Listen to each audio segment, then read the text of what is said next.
Salut chers parents, bienvenue à cette capsule sur les contes de vie, dont le thème est le déménagement. Un déménagement, que l'on soit adulte ou enfant, est un événement particulièrement stressant. Encore plus si celui-ci implique un changement d'école ou de garderie pour votre enfant. Il se peut que celui-ci ait de la difficulté à gérer l'anxiété que ces changements peuvent entraîner. Même si le déménagement se passe dans un contexte positif, certaines manifestations de régression, d'agressivité, d'insomnie, ainsi que des cauchemars peuvent quand même se produire. Il est essentiel de ne pas les prendre au dépourvu, quel que soit l'âge de votre enfant. Ils n'ont pas la même notion de temps que nous, et c'est particulièrement vrai pour les enfants en bas âge. Il est donc très important de s'y prendre d'avance afin de s'assurer qu'ils ne se sentent ni bousculés ni en perte de sécurité. Laissez-le s'approprier certains changements, s'impliquer émotionnellement dans la mesure de ses compétences.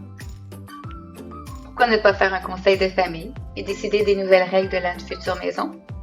Ou encore demander-lui s'il souhaite une décoration particulière dans sa future chambre. Prenez le temps de montrer la nouvelle maison, la nouvelle garderie ou la nouvelle école. Visitez votre futur milieu de vie, les parcs et ses alentours. Ainsi, votre enfant pourra se faire des points de repère et avoir une image mentale, ce qui rendra ce projet encore plus concret. Autre chose qu'il faut prendre en considération, ce sont nos propres émotions. Déménager implique beaucoup de préparation, de stress et d'organisation. Il est tout à fait normal de se sentir surchargé par moment et être moins réceptif émotionnellement pour les autres membres de la famille. On ne se culpabilise pas. De ces émotions, elles sont tout à fait normales. Ce que vous pouvez faire dans ces moments, c'est simplement expliquer à votre enfant votre état d'esprit. Plus tard, vous prendrez le temps de répondre à ses questions et inquiétudes. N'oubliez pas que vous êtes sa principale source de réconfort. L'enfant qui se sent accueilli aura davantage confiance en ses parents et s'adaptera plus facilement.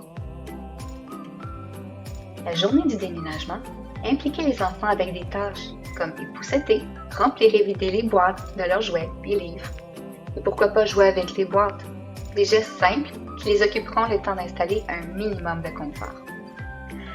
Avoir un horaire de la journée bien établi avec les enfants peut rassurer lors d'une journée remplie en émotions. Pour conclure, voici 2 sites internet qui vous donnent la liste des changements d'adresse à penser. Il y a la Société d'habitation Québec et le Service québécois de changement d'adresse. Voilà! J'espère que ces trucs et astuces vous aideront.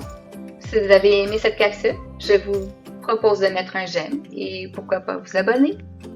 À bientôt, j'espère!